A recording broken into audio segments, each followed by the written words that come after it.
সুপ্রিয় দর্শক, স্বাগত জানাচ্ছি।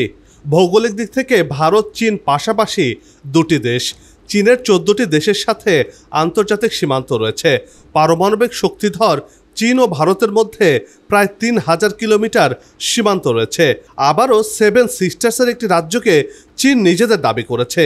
এবার সেই নাম বদলেও দিয়েছে দেশটি। ভারত ও পাকিস্তানের মধ্যে চলমান উত্তাপের মাঝেই পূর্বাঞ্চলে নতুন করে থাবা বসালো চীন। কোন সেই রাজ্যকে চীন নিজেদের দাবি করেছে, এ বিষয়ে ভারত কি বলছে? চীনের সেভেন সিস্টার্সের নজর দেওয়ার আদ্যপান্ত নিয়ে সাজিয়েছি এবারের পর্ব। বিস্তারিত জানতে পুরো ভিডিওটি দেখুন। দর্শক, চলুন চলে যায় মূল ভিডিওতে।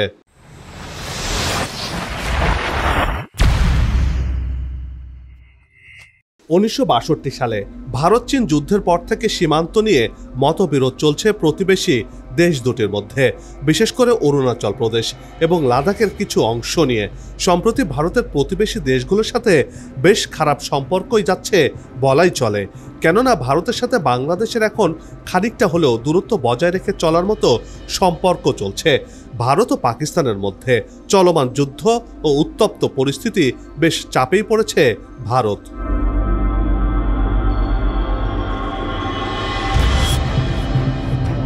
বাংলাদেশের প্রতিবেশী ভারত 28টি রাজ্যে বিভক্ত। এর মধ্যে 7টি রাজ্যের অবস্থান ভারতের উত্তর পূর্ব দিকে, যেখানে চীন, বাংলাদেশ এবং মিয়ানমারের সীমান্ত রয়েছে। এই 7টি রাজ্যকে একসঙ্গে বলা হয় সেভেন সিস্টার্স বা 7 বোন। একটু মজা করে বললে 7 বোনের এক সংসার কিংবা রাজ্য বলা যেতে পারে। সেভেন সিস্টার্সে অরুণাচল, আসাম, মণিপুর, মেঘালয়, মিজোরাম, নাগাল্যান্ড ও ত্রিপুরা রয়েছে।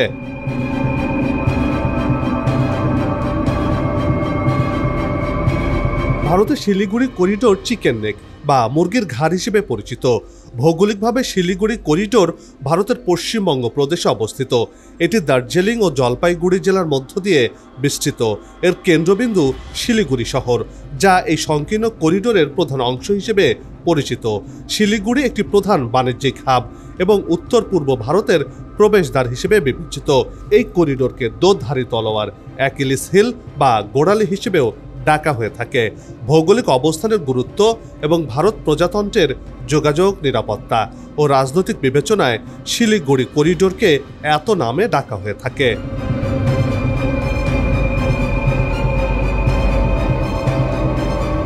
এই করিডোরের দৈর্ঘ্য প্রায় 60 কিলোমিটার, এর প্রস্থ প্রায় 22 কিলোমিটার।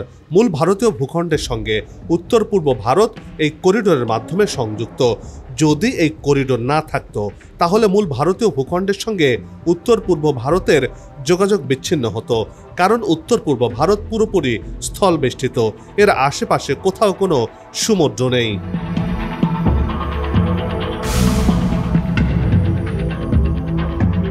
চিকেন নেক বাংলাদেশের জন্য ভূরাজনৈতিক ও অর্থনৈতিক দিক থেকে অত্যন্ত গুরুত্বপূর্ণ। এটি ভারতের উত্তর পূর্বাঞ্চলীয় রাজ্যগুলোর সাথে বাংলাদেশের সহজ ও দ্রুত সংযোগের একটি গুরুত্বপূর্ণ রুট। বাংলাদেশ ভারত বাণিজ্যিক সম্পর্ক উন্নয়নে এবং যোগাযোগ ব্যবস্থা শক্তিশালী করতে চিকেন নেকের ভূমিকাও বেশ উল্লেখযোগ্য। এই অঞ্চলে শান্তি ও স্থিতিশীলতা বজায় রাখতে সাহায্য করে এই চিকেন নেক।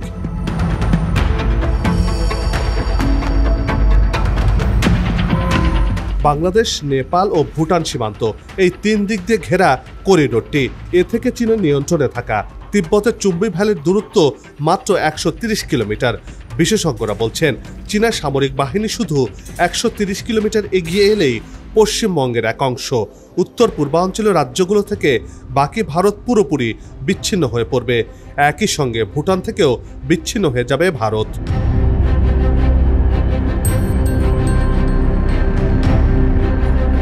ভারত ও পাকিস্তানের মধ্যে চলমান উত্তাপের মাঝে পূর্বাঞ্চলে নতুন করে থাবা বসিয়েছে চীন। পঞ্চমবারের মতো অরুণাচলের অন্তত 27টি স্থানের নাম বদলে দিয়েছে বেইজিং। এই পদক্ষেপে তীব্র ক্ষোভ ও কড়া ভাষায় নিন্দা জানিয়েছে নয়াদিল্লি। এই পরিস্থিতিতে সীমান্ত জুড়ে তাই আবারও নতুন সংঘাতের আশঙ্কা বাড়ছে। যুক্তরাষ্ট্রের কূটনৈতিক তৎপরতায় কাশ্মীর ঘিরে সর্বাত্মক এক যুদ্ধের দোরগোড়ায় থেকে সরে এসেছে ভারত পাকিস্তান। সংঘাত কমলেও কমেনি উত্তেজনা। এর মধ্যেই নতুন করে ভারতের পূর্বাঞ্চলের সীমান্ত জুড়ে বাড়ছে গভীর উদ্বেগ আর আসন্ন সংঘাতের কালো মেঘ।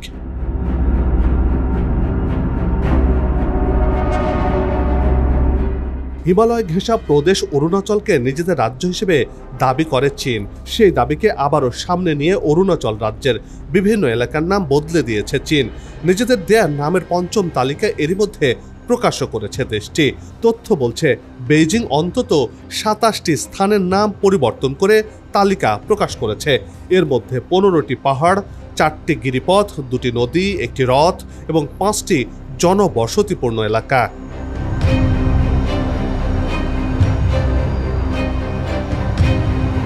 চীন দীর্ঘদিন ধরে অরুণাচলকে দক্ষিণ তিব্বতের অংশ বলে দাবি করে আসছে। এ কারণে চীন অরুণাচল প্রদেশকে জাংনান নামে ডেকে থাকে। ২০১৭ সাল থেকে অরুণাচলের বিভিন্ন জায়গার নাম নতুন নামকরণ শুরু করেছে তারা। এর মধ্যে ২০১৭ সালে ৬টি, ২০২১ ও ২৩ সালে ১৫টি এবং ২০২৪ সালের মার্চে আরও ৩০টি জায়গায় নিজেদের পছন্দের নাম দেয় চীন। চলতি বছরে আরও ২৭টি জায়গায় নিজেদের দেয়ার নামের তালিকা প্রকাশ করল চীন। এতে করে ভারত এবং চীনের মধ্যে দ্বন্দ্ব নতুন করে বাধার আশঙ্কা করছেন বিশেষজ্ঞরা।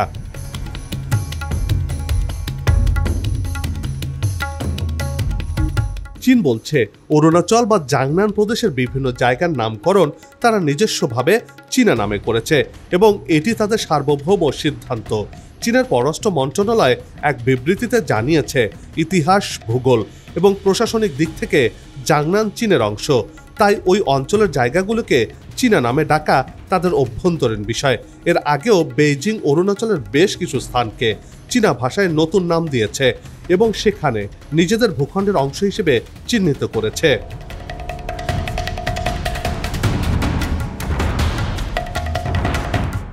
এমন পদক্ষেপের তীব্র ক্ষোভ ও কড়া ভাষায় নিন্দা জানিয়েছে ভারত। এ প্রসঙ্গে ভারতের পররাষ্ট্র মন্ত্রণালয় বলছে, অরুণাচল প্রদেশ ভারতের অবিচ্ছেদ্য অংশ ছিল, আছে এবং থাকবে। কৃত্রিম নামে কিছু পরিবর্তন করে বাস্তবতা বদলানো যায় না বলেও মনে করে ভারত। চীন ভারত প্রকৃত নিয়ন্ত্রণ রেখার লাদাখ সেক্টরে ৪ বছরেরও বেশি সময় ধরে সামরিক অচলাবস্থা বিরাজ করছে।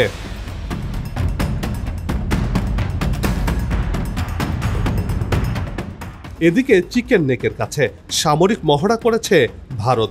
যুদ্ধকালীন প্রস্তুতির অংশ হিসেবে তিস্তা ফিল্ড ফায়ারিং রেঞ্জে এই মহড়া চালায় ভারত। তিস্তা প্রহার নামে পূর্ণাঙ্গ সামরিক মহড়া সম্পন্ন করা হয়েছে বলেও জানিয়েছে দেশটি। বিবিসি জানিয়েছে, ৮ থেকে ১০ মে ৩ দিন এ মহড়া চালিয়েছে ভারত। এতে artillery, tank, helicopter, surface to air missile ও অত্যাধুনিক ড্রোন ব্যবহার করতে দেখা গেছে। দিল্লিতে সেনাবাহিনীর একটি সূত্র জানিয়েছে, ভারতের মহড়াকে রুটিন এক্সারসাইজ বলা যাবে না, কারণ তিস্তার অববাহিকায় এ ধরনের মহড়া সাম্প্রতিক কালের মধ্যে কখনোই হয়নি।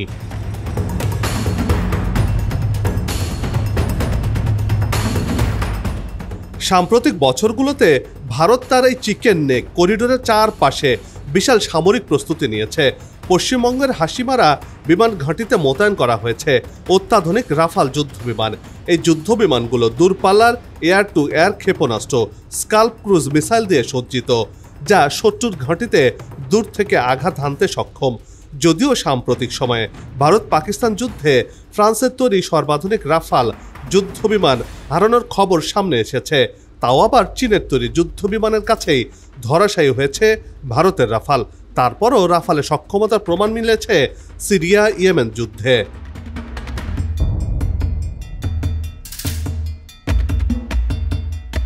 চিকেন নেককে নিরাপদ রাখতে ভারত এই অঞ্চলে মোতায়েন করেছে রাশিয়া থেকে কেনা S-400 আকাশ প্রতিরক্ষা ব্যবস্থা।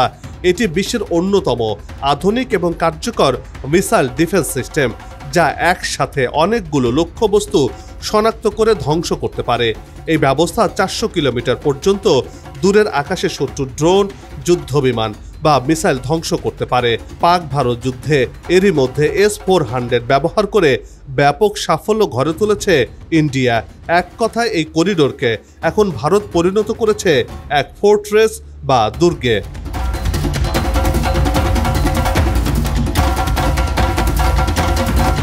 ভারতের পশ্চিমবঙ্গের শিলিগুড়ি করিডোর বা চিকেন নেক এলাকায় বিয়ে বা সামাজিক কোনো অনুষ্ঠানে ড্রোন উড়ানো নিষিদ্ধ করেছে এখানকার মেট্রোপলিটন পুলিশ। এ বিষয়ে নির্দেশনাও জারি করা হয়েছে।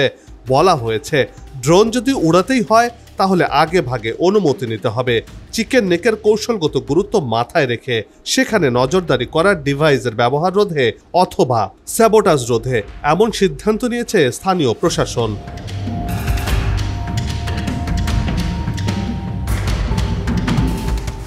লন্ডন ভিত্তিক জিওপলিটিক্যাল বিশ্লেষক প্রিয়জিৎ দেব সরকার বিবিসিকে জানিয়েছেন, তার মতে এই সামরিক মহড়ার মধ্য দিয়ে ওই অঞ্চলের প্রতিবেশী দেশগুলোকে ভারত একটা বার্তা দিতে চেয়েছে। এর মধ্যে একটা সূক্ষ্ম প্ররোচনার উপাদানও দেখতে পান তিনি। পাকিস্তানের সঙ্গে চলমান দ্বন্দ্বের সুযোগ নিয়ে চীন এখন অরুণাচলে প্রভাব বিস্তার করতে চায় বলে মনে করছেন প্রতিরক্ষা বিশ্লেষকরা।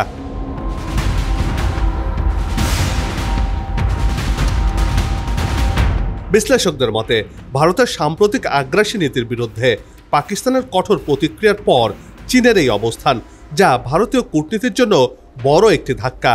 তারা বলছেন, একদিকে পাকিস্তানের সাথে যুদ্ধ পরিস্থিতি, অন্যদিকে চীনের আক্রমণাত্মক তৎপরতায় ভারত নতুন এক কূটনৈতিক ও সামরিক চ্যালেঞ্জের মুখোমুখি।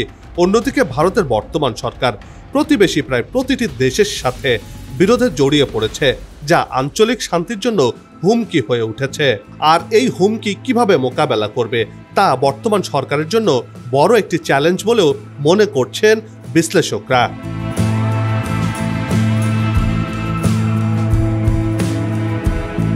বন্ধ হোক যুদ্ধ, বিগ্রহ, হানাহানি, শান্তিময় হোক বিশ্ব, এমন প্রত্যাশা রেখে এই পর্ব থেকে বিদায় নিচ্ছে। তবে যাবার আগে সে একই অনুরোধ, যেখানে সেখানে ময়লা আবর্জনা ফেলবেন না, পরিবেশের ক্ষতি করবেন না, অযথা হর্ন বাজাবেন না, আপনার দেশে সৌন্দর্য রক্ষায় পোস্টার লাগানো থেকে বিরত থাকুন।